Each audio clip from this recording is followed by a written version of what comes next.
한밤중 어둠을 가리며 달리는 한 남자의 차. 부유한 기업가이자 정치인을 꿈꾸는 그의 이름은 세르빗. 전조등이 비추지 못한 어둠 속에서 한 사람이 나타났고 급하게 브레이크를 밟는데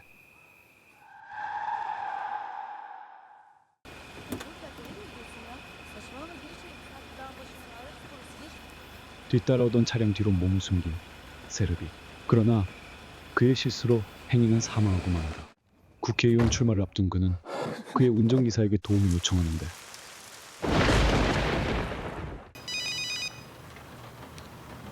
Efendim abi? Ha?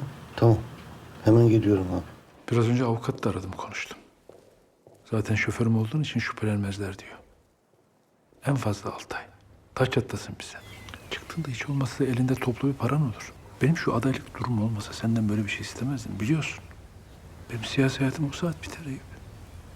Biliyorsun işte. Maaşın da devam eder. Senin olan her ay gelir alır. Toplu parayı da çıktığında elden nakit veririm sana. Tamam mı? Tamam, sorun değil abi. 가난한 운전기사 이웃. 그는 아내와 아들을 위해 모든 책임을 스스로 떠안기로 결심합니다. İsmail kalk hadi. Treni kaçıracaksın. 운전기사 이웃은 끝내 감옥에 수감되고 어린 이스마일은 그를 만나기 위해 기차에 오른다. Önünde koca bir sene var. Gerekirse özel ders mers alıp bu sınav işini önümüzdeki sene halledeceksin. Bakarız. Ne demek bakarız? 모든 것을 알고 있는 아들은 집에 돌아와 엄마 하세르와 Ne dedin? 이런저런 얘기를 나누며 일을 하기 위해서는 차가 필요하다고 말한다. Arabayı nereden buldun? Ya Servet Bey, babam çıkınca toplu para vermeyecek mi? Biz şimdiden avans isteyelim biraz. Etrafta 5-6 milyara bir sürü araba var. Alırız bir tane. Ya niye saçma olsun? Kendi paramızı istiyoruz. Peki babam borç istememize izin verir mi? Sen söyle. 어느덧 총선 투표가 마무리되는 날 하세르는 아들에 대한 걱정을 뒤로하고 소파에서 쉬고 있었는데 İsmail. Hı? Geldin mi? Neredeydin bu saate kadar? Takılıyorduk arkadaşlarla. Hangi arkadaşlar? Hangi arkadaşlar olacak? 피투성이가 된 이스마일을 본 하세르는 아들에게 자동차를 꼭 사줘야겠다고 마음을 먹게 됩니다. 세르빗에게 돈을 선불받기 위해 찾아간 날은 하필 선거에서 낙마한 날이었고 Zamansız geldim herhalde. Ha? İsterseniz daha sonra gidin. Zamansız değil de işler sıkışık. Gideyim o zaman. Eyüp'ün haberi var değil mi bu işten? Hayır yok.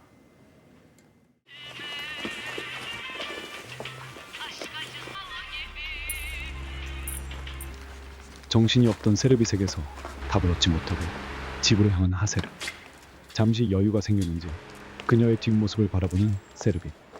그러나 어떤 마음에서였는지 그는 그녀를 배웅하기 위해 밖으로 나선다. Merhaba. Buyurmaz mısınız? Bırakayım sizi. Yok gerek yok. Zahmet etmeyin. 처음엔 괜찮다고 말했지만 설득 끝에 결국 신세를 지게 되었고 차에서 내리기 직전 세르빗은 그녀에게 희망적인 한마디를 건넸다. Yardım edeyim. Sağ ol. Bir sorunuz olursa eğer lütfen beni çekinmeden arayın. Sağ olun. Sizin için her şeyi yaparım.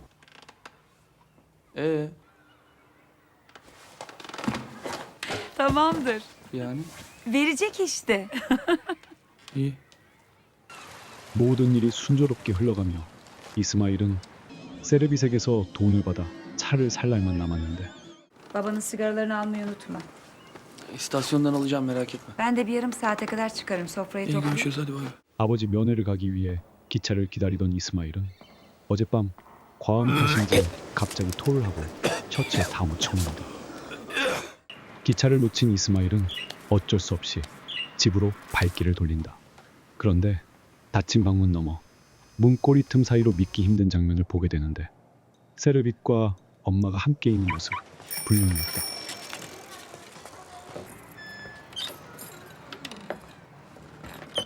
İsmail, ne oldu oğlum? Niye gitmedin? Kim vardı burada? Kim olacak canım? Mehtap uğradı biraz. Yalan söyleme bana. Niye yalan söylüyorsun Servet oğlum? İblis'ini evden çıkarken gördüm. Ne? Servet İblis'ini evden çıkarken gördüm. Para bırakmaya gelmiş. 엄마의 불륜을 다시 한번 확인한 순간 이스마일의 분노는 걷잡을 수 없이 치밀어 오른다. 세르빗을 대신해 감옥에 간 아버지를 떠올리며 더욱 혼란스러워진 이스마일은 면회를 가게 되고 Annen niye gelmedi? İş yerinde şirkette şey varmış. Parayı düzen alıyor musunuz? Alıyoruz. Sen mi gidiyorsun? Ben gidiyorum. Sekreterden alıyorum. 아들의 표정을 바라보던 이웃은 알아차리기 어려운 질문을 던진다.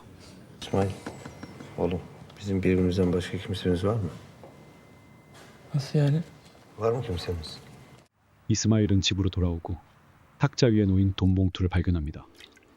아버지를 만나 괴롭고 지친 마음으로 단잠에 빠진 이스마일은 꿈속에서 죽은 용을 마주하게 됩니다.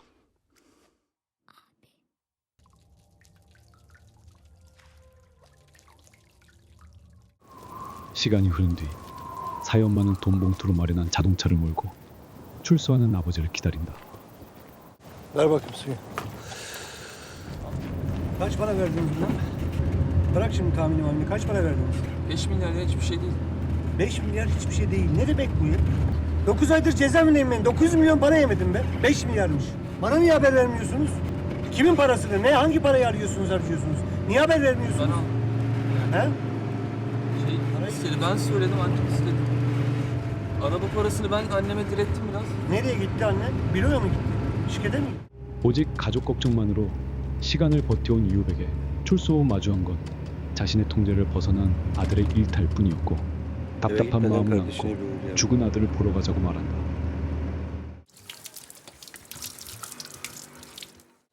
남편의 출소를 알고 있으면서도 세르빗에 대한 감정이 깊어진 하세르. 우연히 아내의 핸드폰을 받게 된 이웃은 세르빗과의 관계를 눈치채게 되고 Alo? Hacer, özledin mi? 9 ay oldu. Yeni mi aldın bunu? Böyle şeyler giymezsin belki. 불륜 사실을 바로 말하진 않고 괜한 화풀이만 해대는 이웃. 고민에 빠진 이웃은 답답한 마음을 달래기 위해 단골 가게를 찾게 됩니다. İyi ben buyur bir çayımı iç. Sağ ol Bayram. İyidir vallahi. Sen nasılsın? Bu sefillikte idare ediyoruz abi. Sen hala burada mı yatıp kalkıyorsun? Mücahit abi sağ olsun. Burada kalacak yer verdi. Başta ana yok, baba yok. Bir de gurbet ellerde. 세르빗의 죗값을 대신한 이웃은 그를 만나야만 했고 찾아가게 됩니다. Bir şey soracağım dedin hep sen. Sağ ol. Bizimkilerin borcunu da içinden kestin değil mi abi? Benim için yaptığın onca şeyden sonra hep. 모든 걸 복잡하게 만들고 싶지 않았던 걸까? 그는 끝내 아내와의 관계에 대해 묻지 않았다. 이스마일의 자동차에 대한 값을 제외하지 않고 모든 빚을 청산한 세르빗의 마음처럼 하세르와의 관계도 깔끔하게 정리하기 위해 그녀를 만나게 되는데 Oğlum biz seninle konuşmadık. Ha? Bir daha görüşmeyeceğiz, araşmayacağız demedik. Ne yapayım? Bırak, bırak. Özledim seni. Kızım özleme o işler bitti. Ne olur bırakma. Beni bırakamazsın. Yapma. Lan bırak. Yalvarırım ne olur. Bırakma. Allah'ın belası. 하세르는 비참하고 많지 차갑게 외면당한 채 세르빗에게 버림받는다. 두 사람이 그렇게 헤어진 뒤 세르빗은 사망하고 경찰서로부터 전화가 걸려온다.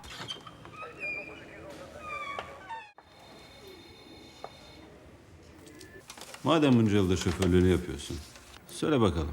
Sen bilirsin belki. Kim öldürmüş olabilir? Hiçbir fikrim yok. Servet'in cep telefonundaki son mesaj karına ait Eyüp. Ne diyeceksin buna? Karıma mı? Haberin yok muydu? Mesajdan sonra buluştuklarından da haberin yok o zaman. 세르빗 사망 사건과 관련해 경찰 조사를 받은 이웃과 하세르는 침통한 마음으로 집에 돌아온 뒤 아들로부터 충격적인 이야기를 듣게 됩니다. 쉬고 있던 이웃은 꿈인지 환상인지 모를 장면을 마주하게 되는데 아내가 옥상에서 떨어지려는 모습. 그는 아무 말 없이 그저 숨을 죽인 채 지켜본다. 이웃의 마음을 대변하는 걸까?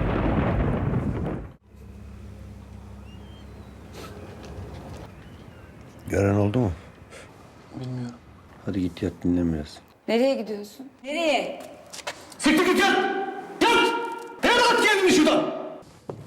또 한 번 데자뷰인지 상상인지 모를 장면이 반복되고 이유는 마치 자신에게 말하듯 조용히 한마디를 내뱉는다. 그 말 속엔 아내를 향한 용서의 마음이 담겨 있는 걸까? Saçmalama. İn aşağı. 아들에 대해 풀어야 할 숙제가 남아 있었고 이유는 이슬람 사원을 찾아 깊은 생각에 잠긴다. 그리고 마치 어떤 응답을 받은 듯 힘겹게 살아가는 바이람을 만나기 위해 조용히 카페를 찾는다. Ha burada kahvede yatmışsın. Ha orada yatmışsın. Önümüz kış bayram. Orada kalorifer var. Sıcacık. 3 öğün yemek var. Daha gençsin bayram ya. Çıktığında hiç olmasa elinde toplu bir paran olur. 이유는 Ne 바이람에게 diyorsun? 아들의 죗값을 대신 치르면 그에 상응하는 보상을 하겠다고 설득한다. 바이람의 태도에서 희미한 긍정의 신호를 느낀 그는 조용히 집으로 돌아오게 되는데 잠든 아내와 아들을 바라보며 처음으로 집안의 따뜻한 온기가 느껴진다. 이웃은 조용히 옥상으로 올라가 먹구름 낀 하늘을 바라보며 그리고 영화는 다시 울려 퍼지는 천둥과 번개의 소리 속에서 고요히 연결된다. 이 영화에서 죽은 형 그리고 누군가에겐 죽은 아들은 각기 다른 방식으로 모든 이의 가슴에 깊은 상처로 남아 있습니다. 그 비극적인 사건 이후 이 가족은 더욱 단단해지기보다는 서로를 멀리한 채 균열 속에 머물러 있었습니다. 이웃은 그 모든 죄와 책임을 혼자 짊어지고 가야 한다는 운명 앞에 조용히 그러나 단단히 서 있습니다. 그리고 영화 곳곳에서 반복되던 천둥과 번개의 소리는 마지막 순간까지도 그를 따라오며 무겁고 어두운 삶의 무게를 말없이 감싸 안습니다. 결국 이웃은 말이 아닌 침묵으로 모든 죄책감과 상처 그리고 책임을 안고 다시 살아가야만 합니다. 오로지 침묵으로